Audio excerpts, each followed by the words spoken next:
Dalam amanat perpisahannya, Yesus berkata kepada murid-muridnya, "Aku berkata kepadamu, sesungguhnya segala sesuatu yang kamu minta kepada Bapa akan diberikannya kepadamu dalam namaku. Sampai sekarang, kamu belum meminta sesuatu pun dalam namaku. Mintalah, maka kamu akan menerima, supaya penuhlah sukacitamu. Semuanya ini kukatakan kepadamu dengan kiasan. Akan tiba saatnya, aku tidak lagi berkata-kata kepadamu dengan kiasan, tetapi terus terang memberitakan Bapa kepadamu.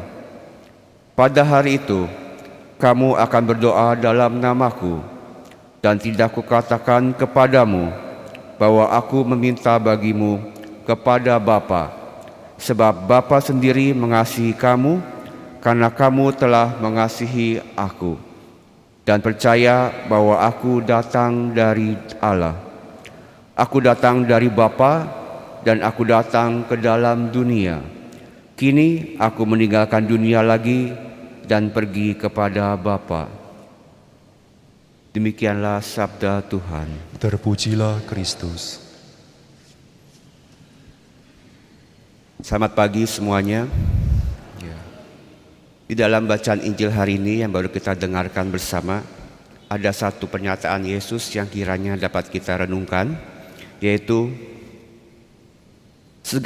sesungguhnya segala sesuatu yang kamu minta kepada Bapa akan diberikannya kepadamu dalam namaku.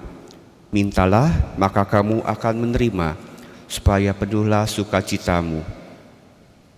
Kalau kita baca di dalam Injil Matius, kita juga akan menemukan ayat yang serupa. Contohnya di dalam Matius 7 dikatakan bahwa mintalah, kamu akan diberikan kepadamu. Carilah, maka kamu akan mendapatkan. Demikian juga di dalam Matius 18 dikatakan, "Jika dua orang daripadamu di dunia ini sepakat meminta apapun juga, permintaan mereka itu akan dikabulkan oleh Bapa-Ku yang di surga." Jadi, dan tentu masih banyak lagi ayat-ayat dalam kitab suci yang menginginkan agar kita ini meminta kepada Tuhan. Mengapa? Mengapa kita harus minta kepada Tuhan? Bukankah Tuhan itu Maha Tahu? Mengapa kita ini perlu meminta?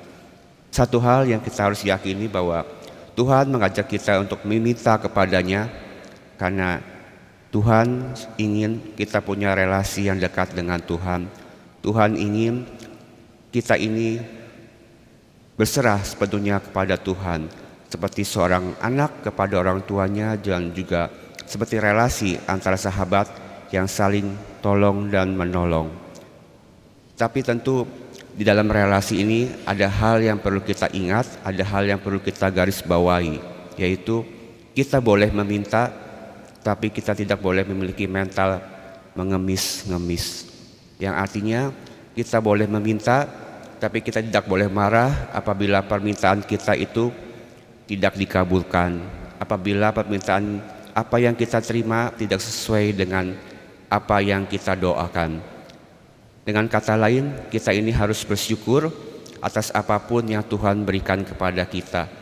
Karena seperti orang tua yang tahu apa yang terbaik untuk anak-anaknya, dan juga seorang sahabat sejati yang ingin agar sahabatnya ini maju, maka terlebih Tuhan kita yang tahu segalanya, yang tahu terbaik. Ia ingin agar kita ini tumbuh menjadi seorang Kristiani yang dewasa. Dan apa tandanya kalau kita ini sudah menjadi seorang Kristen yang dewasa? Di dalam bacaan Injil hari ini juga dikatakan bahwa akan tiba saatnya kamu tidak lagi berkata-kata kepadamu dengan kiasan. Pada hari itu kamu akan berdoa dalam namaku, karena kamu telah mengasihi aku dan percaya bahwa aku datang dari Allah. Yang artinya adalah jika kita sungguh menjadi seorang Kristen yang dewasa, maka ketika kita berdoa, kita tidak hanya meminta, tapi kita berdoa karena kita sungguh mengasihi Allah. Kita mau bersyukur kepada Allah karena Allah telah terlebih dahulu mengasihi kita. Kita mau berdoa karena kita mau mengucap syukur, kita mau memuji Tuhan dan menyembah Tuhan sebab Tuhan itu baik. Jadi mari di dalam perayaan Ekaristi ini, melalui setiap doa yang kita hanjatkan setiap hari, dalam doa harian, dalam misa harian, kita ini mau selalu berdoa, semoga kita ini menjadi seorang Kristiani yang dewasa, yang bertumbuh dalam iman, pengharapan, dan kasih, sehingga doa-doa yang kita panjatkan sungguh-sungguh berkenan di hadirat Tuhan. Mari kita bangkit berdiri.